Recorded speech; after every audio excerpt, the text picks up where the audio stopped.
I am really excited about our speaker today. I've been looking forward to our gospel meeting for quite a while.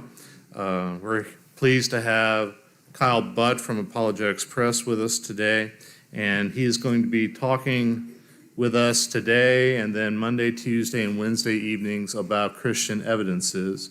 His topic for the class this morning is the Bible and science.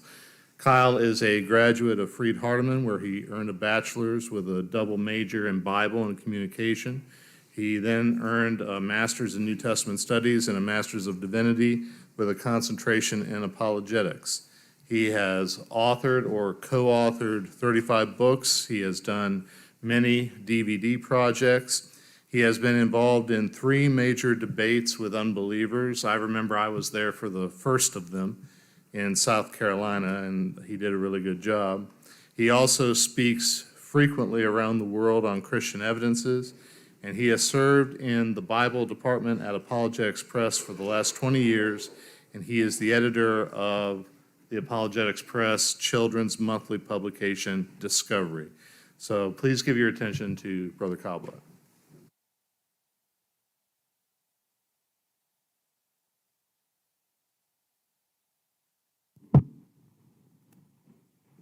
Tommy loved Mr. Johnson. Mr. Johnson was Tommy's 6th grade science teacher, and for the first time in Tommy's life, he was actually having fun learning in a subject other than PE or recess.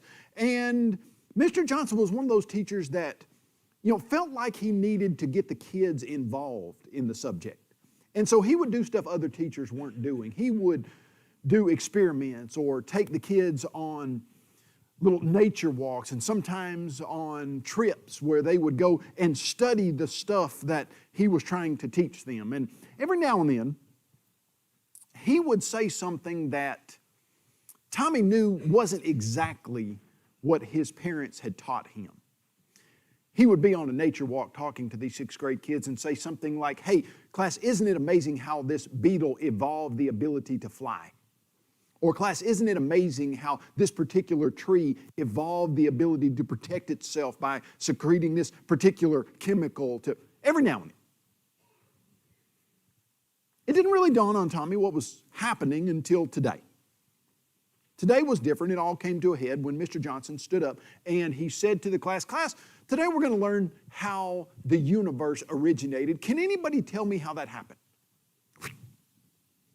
Eugene Lepton's hand shot up. Sat on the front row, did his science book for fun, made 100 on every science test unless there was a bonus question. Then he made 105. That kid, Mr. Johnson said, "Yes, Eugene." He was used to calling on Eugene. Eugene said, 13.82 billion years ago, there was a huge explosion that is commonly referred to in scientific circles as the Big Bang. That big explosion, and then he went into the scientific, put that in quotations, textbook spiel as to how the universe got here.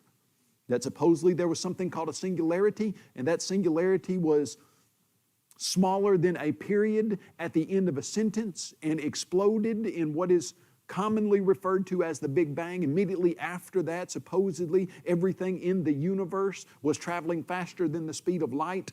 Ultimately, hydrogen coalesced into other stars, and those stars exploded and brought about all of the things we see in the universe.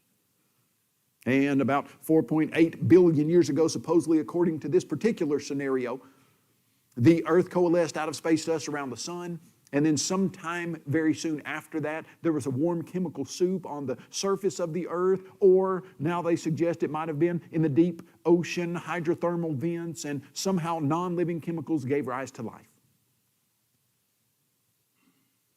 Tommy knew that's not what he had been taught.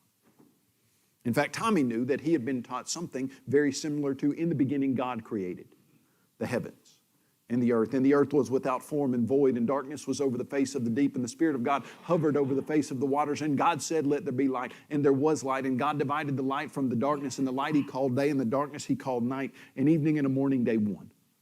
And then subsequently, day 2, God created the expanse, the heavens. Day 3, God creates the flowers, grass, and trees. Day 4, sun, moon, and stars. Day 5, the birds and fish. Day 6, land, living animals, and humans, and ceases His creative activity on day 7. Now, It didn't go through Tommy's mind exactly like that, but the story of Adam and Eve and creation did. And out of the 30 kids that were sitting in that class, 27 of them were sitting there wondering what in the world is going on because they had been taught what the Bible says about creation. And Tommy didn't really know what to do. He was encouraged when Stephen raised his hand. Stephen, his dad was a preacher down the road, and Mr. Johnson looked at Stephen and said, "Stephen, do you have a question?" Stephen, in a brave, courageous, but nervous sounding voice, said, "Well, Mr. Johnson, that's not right." Mr. Johnson said, "Well, what's not right?" Well, that's interesting to me. Now, let me tell you what I had one time. I don't know if you guys, you might know, Kerry, but anyway, I was preaching down in, where is he? Mississippi, maybe. And he was sitting on the front row. Right here is the preacher there, sitting on the front row, invited me to speak on a Wednesday night. And so it was something similar to that right there. He's got his iPad on his lap. He's working on his Bible and stuff. And as I'm in the middle of speaking, it starts reading in as loud as I've ever heard an iPad, Genesis chapter 1. He has turned to Genesis chapter 1 and starts reading. And so I listened to it for about a minute, and then I say, "Kerry, you going to turn that off?" And he said, "Yeah, I'm going to." So it just keeps reading. I'm talking for a minute and a half now. We're into the reading. I say, "Kerry," he said, "Well, this is my wife's iPad. I don't know how to work it." And so it goes for about 2 minutes of straight reading Genesis as loud as you can hear it. So that happens. That happens periodically. Now, where were we? Yeah. Stephen raises his hand. Mr. Johnson says, "You got a problem? You got something to say?" And Stephen says, "Yeah. My dad says that God created the universe." Now, like I said, that's about what 27 of the kids had been taught in that 30-kid class. And so they were wondering what in the world Mr. Johnson was going to do with this piece of information. And so they all turned to look at him, and they were very surprised when a smile crept across Mr. Johnson's face. And he said, "You know, Stephen, I was hoping somebody would bring that up." And they were even more surprised when he went to his desk and opened the top left desk drawer and pulled out a black leather-bound Bible. And he held it up to the class and he said, "Class, do you recognize this?" And they did. He said, "Stephen, where did your dad get the idea that God created the universe? Was it from the Bible?" Stephen said, "Yes, sir." Mr. Johnson said, "Man, I'm glad to hear that. Now, let's read a little bit." And so he opened to Genesis chapter 1, and he started reading. It was Old King James. And he started reading, "maketh and doeth and hast and shalt and midst." And as he read for about 5 minutes after the end of that, he closed the Bible and said, "Class, does that sound old to you?" Whatever else it sounded, it did sound old. He said, "This book's got some good information in it." He said, "There's a statement by Jesus over in the New Testament about doing unto others as you would want them to do to you." He said, that's great advice. But he said, modern science has disproven most of the ideas in this book, and those have been disproven for hundreds of years. In fact, he said with a chuckle, the people who wrote this book thought that the earth was flat. And he flipped over to the passage that talked about the four corners of the earth. And while he was reading about the four corners of the earth, he strolled over to his globe and he began to spin it slowly. And he said, "Class, we've known the earth isn't flat for years now, haven't we?" And with that, he closed his Bible, he put it back in the top desk drawer, and he went on teaching atheistic evolution. Do you think that happens? You know, in one sense, that's an illustration. In one sense, that's a caricature of Eugene sitting on the front row and Mr. Johnson standing and talking to sixth graders. But in another very real sense, starting from about the first grade all the way, especially into the collegiate and university levels, you have a scenario like that plays out I would suggest probably on a daily basis on average, somewhere in our ever-increasing secular society, where the Bible is challenged as outdated, unscientific, something that was written by backwards people who were uneducated and they were superstitious, and they penned this book that we have mistakenly trusted for over almost 3,000 years now. And so the challenge to us is just simply, okay, we're here on a Sunday morning, and the reason you're here on a Sunday morning is because I would suggest, now, might be some of you that are just visiting or something of that nature, but you're here on a Sunday morning because this Bible says that there was a man by the name of Jesus Christ who died and rose again on Sunday morning. And that man had brought into existence a new religious teaching that focused and centered on the resurrection, and you're here on a Sunday morning because you have been told not to forsake the assembling of yourselves together, and Jesus Christ came back from the grave on Sunday, and you meet on the Lord's Day, you call it Sunday, because you got that out of this book. And every Sunday morning, you partake of something called the Lord's Supper that has unleavened bread and grape juice, because that's what this book tells you. And you pray to a God in heaven and you say, in Jesus' name, because that's what this book tells you. And if I were to go down the list of things that you do because of what this book says, you don't lie, you stay married, you don't get drunk, you talk to others about Jesus. But how long would the list be of things that you have arranged your life around because this book says it? And yet what you're told by the modern scientific and secular society is that this book can be proven to be scientifically wrong. Now here's the challenge with that you have as a Christian. The challenge that you and I have as a Christian is, we believe that this Bible is inspired by God. Now for the sermon, we're going to talk about the inspiration of the Bible, but just for now, we're going to nail that statement down and just say we believe that God breathed into the writers, the 40 different writers, this instructional manual for human well-being. That's what we believe. And we believe that God is all-knowing. He's all-powerful. He is so powerful that He can speak a world into existence. He just says it and it happens. Now, if that's true, if God can just speak the world into existence, knows the movement of every atom and every subatomic particle, knows every single thought in one of your heads right now, can list the numbers of hairs on all 8 billion people's head, if that God wrote this Bible, would it have any scientific mistakes in it? No. You understand that. That God doesn't make mistakes. The God that you pray to and you suggest to people His power and His characteristics, if this Bible is inspired by the all-knowing, all-powerful God, and if this Bible makes scientific errors, then you've got a challenge. Either God's not who you thought He was, or the Bible's not what you thought it was. And so the skeptic on a regular basis will say, okay, this Bible is not scientific. It doesn't correspond to what we know to be true in the physical world. What would you say to that? Well, what I'm going to suggest to you is not only is that absolutely provably false, not only does the Bible not contain a single scientific error in all of its pages, but the Bible actually exhibits a knowledge of the physical and scientific world that there's no possible way the writers who penned the books could have known at the time that they penned them.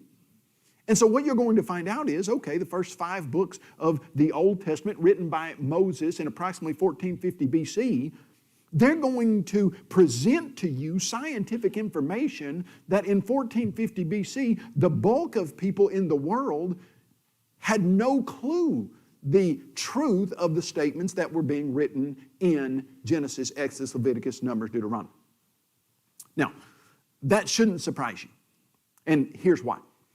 As you read the Bible, what you find out is God periodically would explain, especially to the Israelites about the first 5 books of the Old Testament, that there are going to be a lot of things in here you don't understand as far as why I'm asking you to do this. But if you will put this information into practice, the other nations around you will look at you and say, where in the world do they get this amazing wisdom that keeps them from getting diseases, that gives them things that they need to live? And my word will be your wisdom, and the nations around you will wonder how in the world you know this stuff.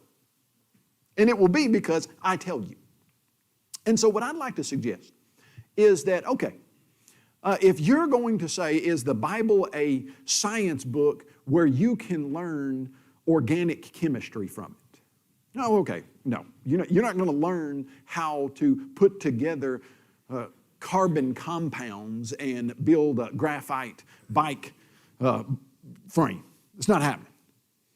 But is it true that every single statement made in the Bible about the physical world corresponds perfectly to what we know to be factual from a scientific standpoint? Yes, that is true. And more factual than, can you even say more factual? Factual where other things that you're told are true, scientifically, simply are not. So let's start our exploration. Right now, if you enroll in any biology 101 class on a university level, or even in 9th grade, you're going to open probably up to the very first chapter, and you're going to hear about evolution. And you're going to be told that millions and millions of years ago, there was something like a warm chemical soup where there were things like ammonia and hydrogen, etc. And lightning struck that warm chemical soup. This is presented in Charles Darwin's work, where he postulated that maybe 200 to 400 million years ago, there was a pond of these chemicals and lightning struck it, and somehow the first non-living chemicals gave rise to the first living cell. That idea is called spontaneous generation. It's an idea that has been believed scientifically literally for hundreds of years. In 1600 or so, 1660, people believed that, okay, life just pops into existence from non-living chemicals. And they would say, we've got evidence for that. You can put a T-bone steak on your kitchen counter in the middle of the summer, leave a window open, come back in 2 weeks, and you will have life that is spontaneously generated on that steak.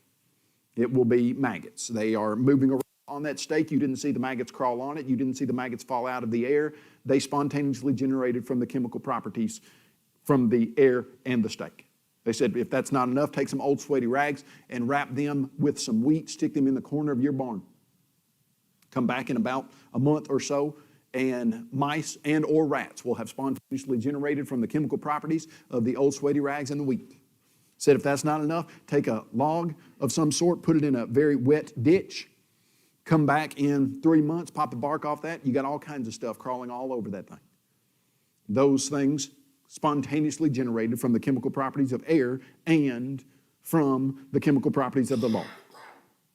Now, that was what they really believed to be scientific. Now, the theory of evolution says this.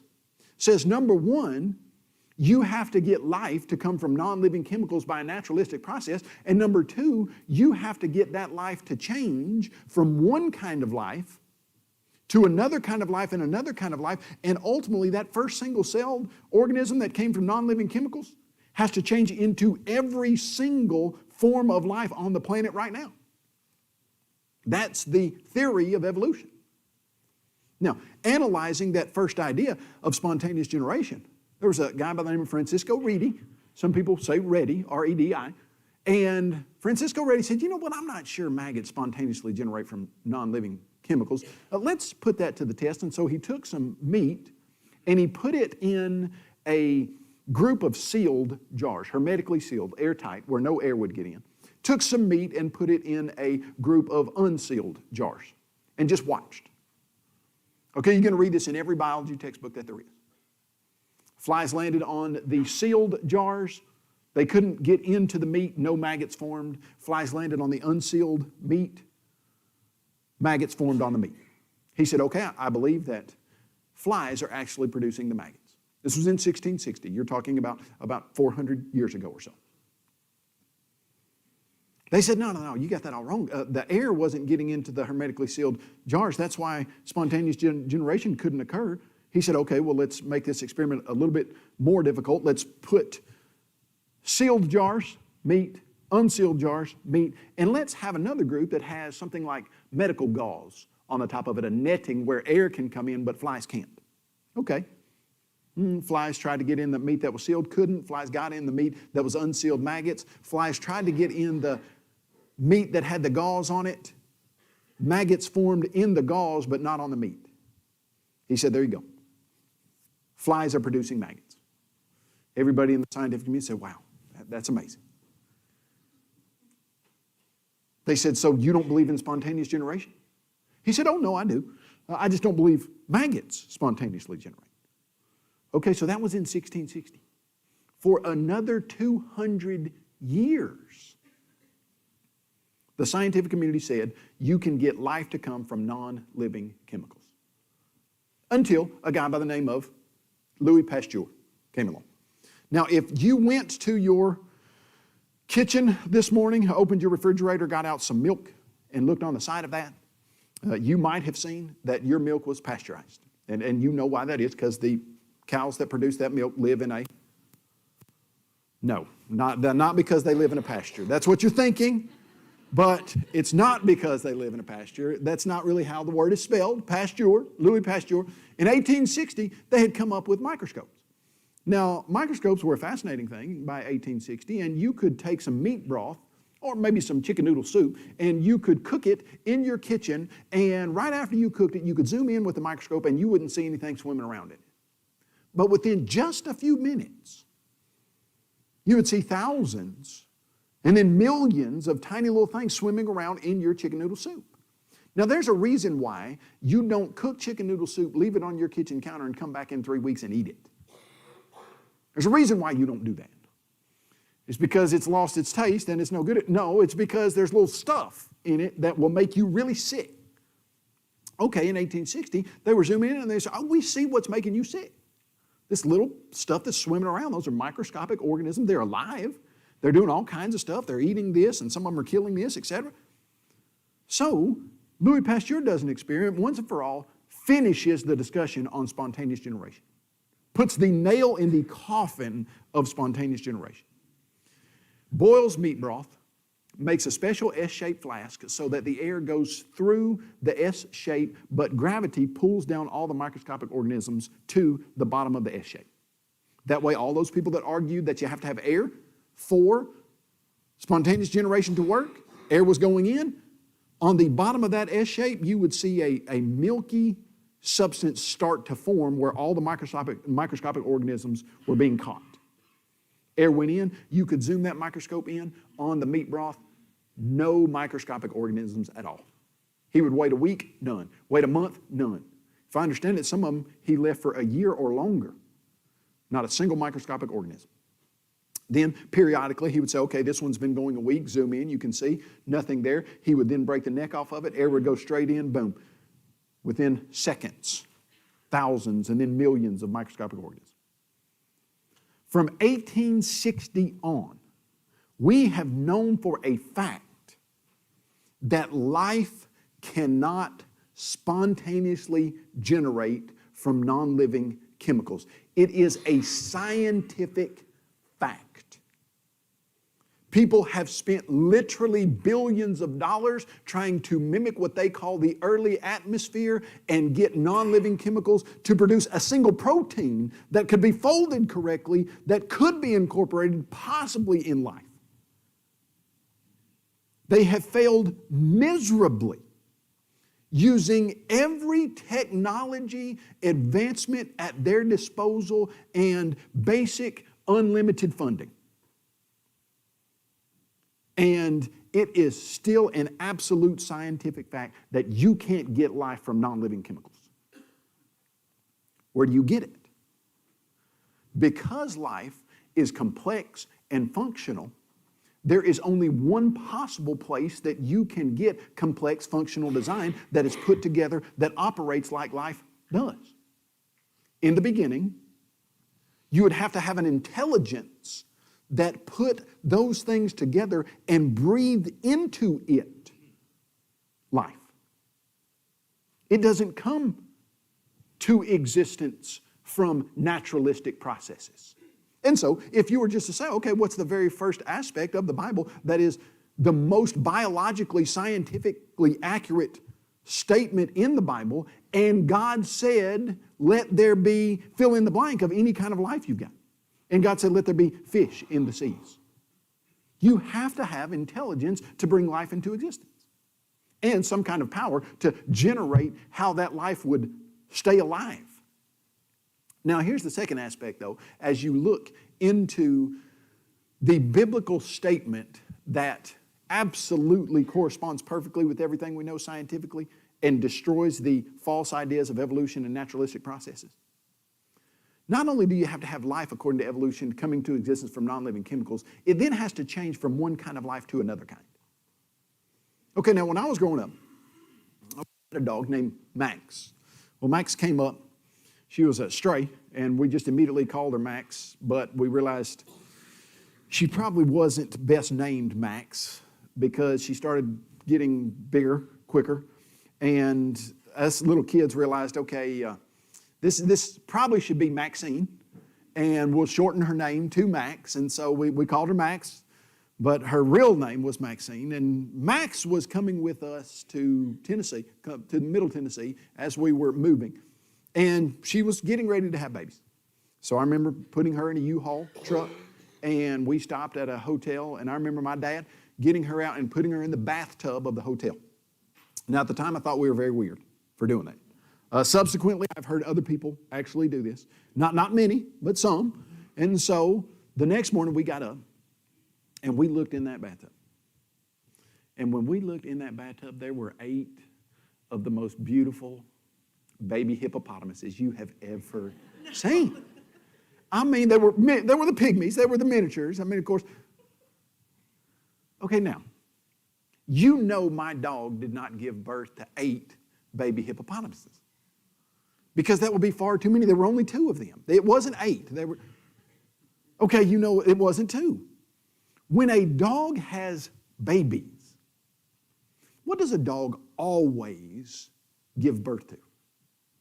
Okay, well, hold on just a second. Maybe it wasn't 8 baby hippopotamuses. Maybe it was 8 half dogs, half birds.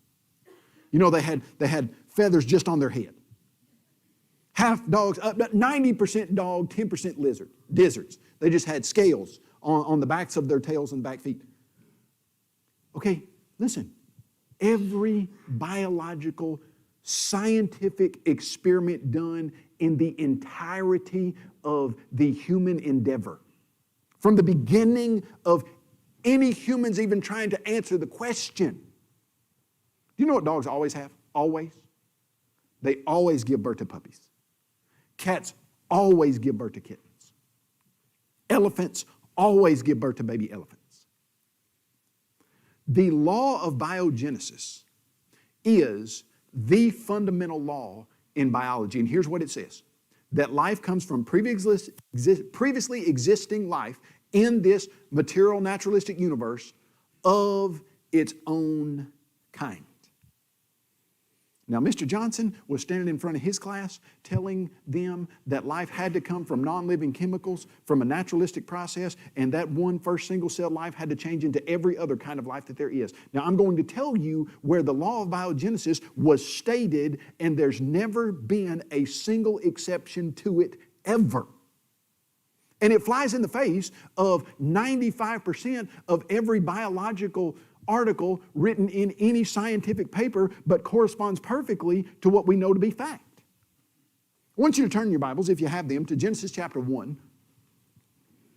You're going to look at the initial statement of the law of biogenesis.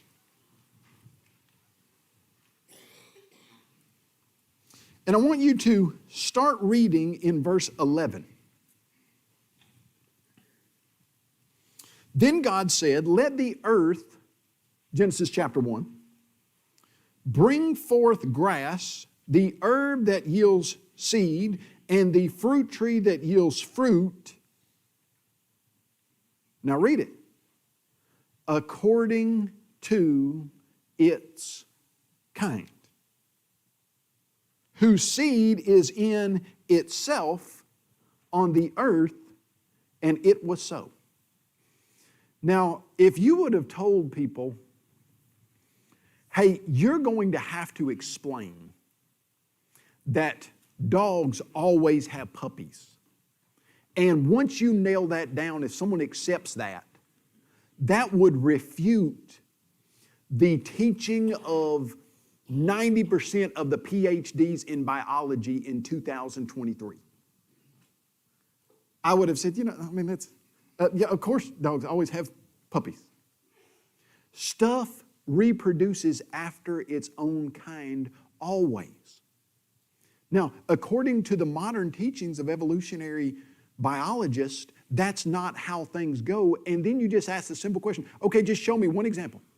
One example where something has reproduced and brought into existence an organism not of its own kind. Do you know there's not a single experiment out there where that has ever been the case? Ever? This statement in Genesis chapter 1 seems very simple, seems very obvious, but it is as scientifically sound and profound as any that you will read today. Now here's what I find very interesting. Okay, from 1900, starting in right at the year 1900, scientists said, surely we can get an organism to change from one kind to another if we just mutate it enough. And so they picked the fruit fly, the common fruit fly, because you can get a new generation of fruit flies every 14 days. And so they took this fruit fly and they said, we can mutate this fruit fly and we can alter it and we can chemically mutate it and we can use radiation and we can do all kinds of stuff and we can get this fruit fly to turn into something other than a fruit fly. So they started zapping it with mutation, hitting it with radiation, dumping chemicals on it, and they did all kinds of stuff to the fruit fly. They've gotten fruit flies that they can grow wings on their head where their antennas are supposed to be.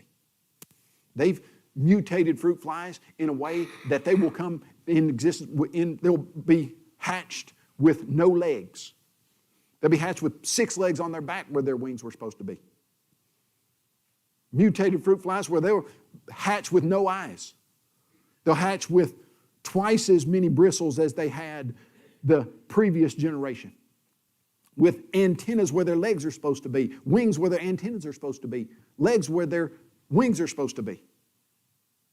They have been zapping fruit flies for the last 123 years. They get a new generation every 14 days in labs all over the world in an attempt to simulate a naturalistic process that would get a fruit fly to change into some other kind of organism.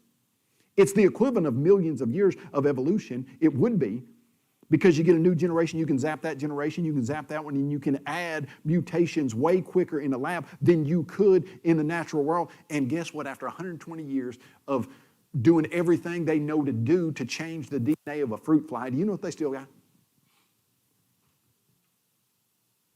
It's still research on a fruit fly. They've never changed it to anything other than a fruit fly. Why? Because as you keep reading, when God creates the flying creatures, He said, let them multiply after their own kind. And when He creates the swimming creatures, He says, let them multiply after their own kind. And when He creates the land-living creatures, He says, let them produce after their own kind. Now, the word kind is fairly broad. Chihuahua and a St. Bernard dog are of the same kind, the dog kind. A mule, a zebra, and a horse are of the same kind, the horse kind. A lion, a tiger, a leopard, a cougar are of the same kind, the cat kind. But you don't ever see the cat kind giving birth to a horse. You don't ever see the dog kind giving birth to a cat. Animals and humans produce after their own kind. Now, the extension of that is humans are not animals. They did not evolve from lower primates and somehow arrive at the intellect that we have today. We are altogether separate. When God created humans, He created Adam first and breathed into him the breath of life. You have to get life coming from something other than naturalistic processes. And then He said that Adam and then subsequently Eve, who was made from his rib, were created in the image and likeness of God and are completely different and separate from all the other organisms and not another animal. Okay, you understand that.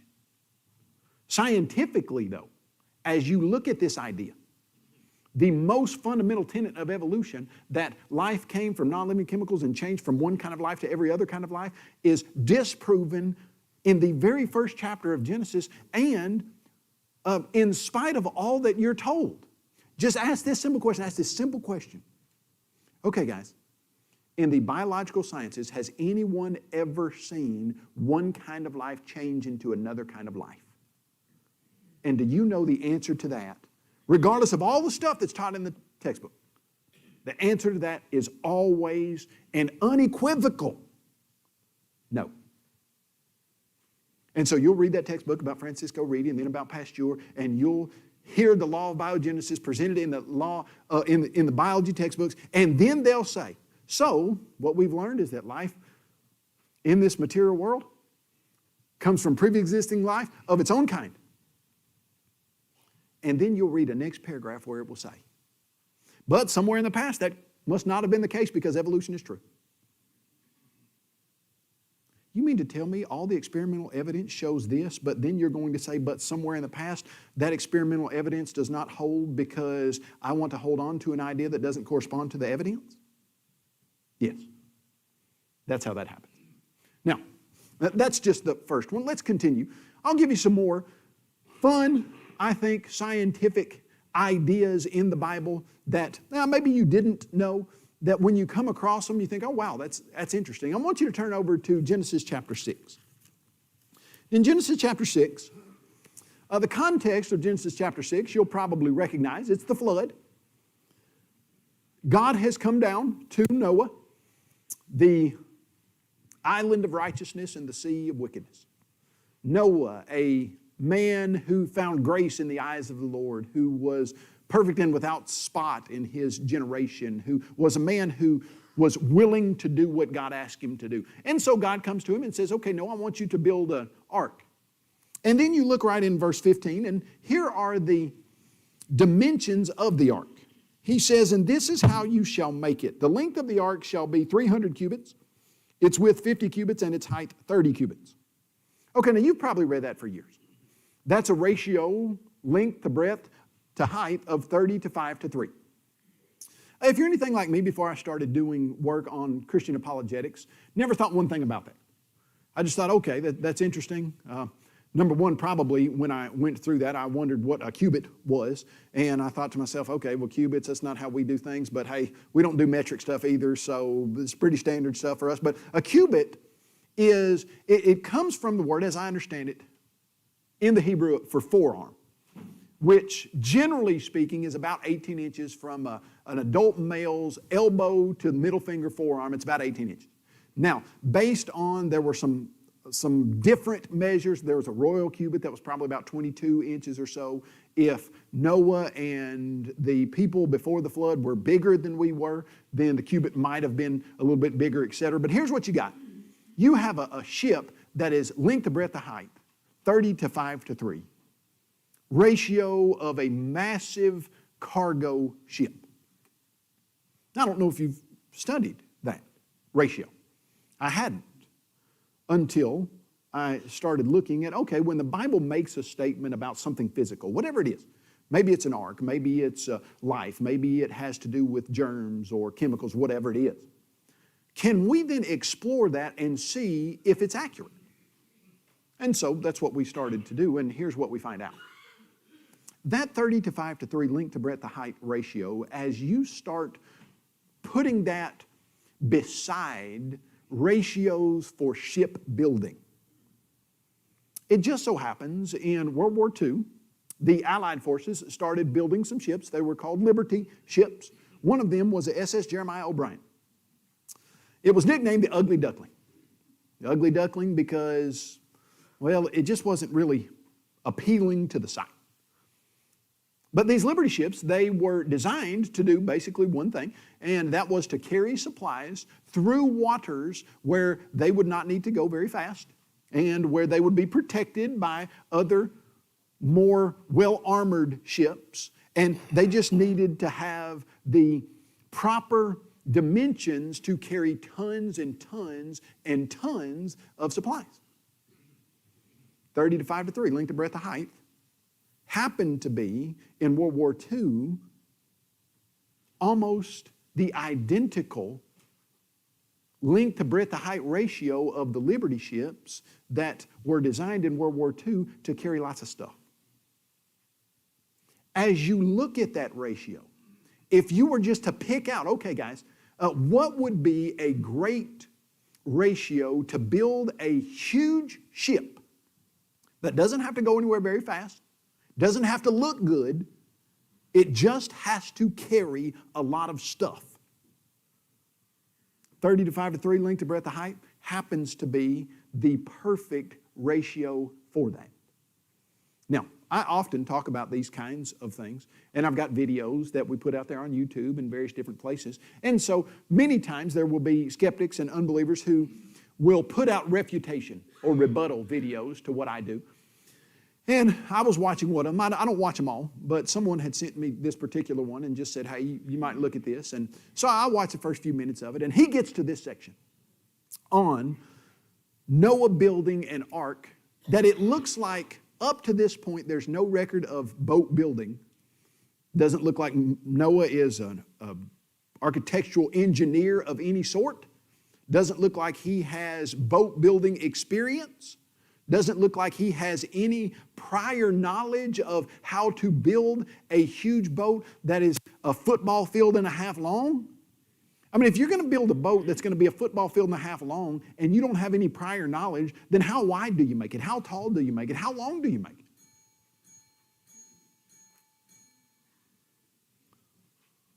That's an interesting bill. I feel like I've won something. You know, sometimes I get the little, it's the sound like a little cell phone. But now that was a real deal bell right there. I mean that's like old school. Okay, well, where were we? Noah, where's he get the stuff? Okay, so the guy who's attempting to refute my information on the Bible and science, we get to this particular section on Noah, and here's what he says. He's like, yeah, I mean, it is the perfect ratio. But here's how the guy came up with it.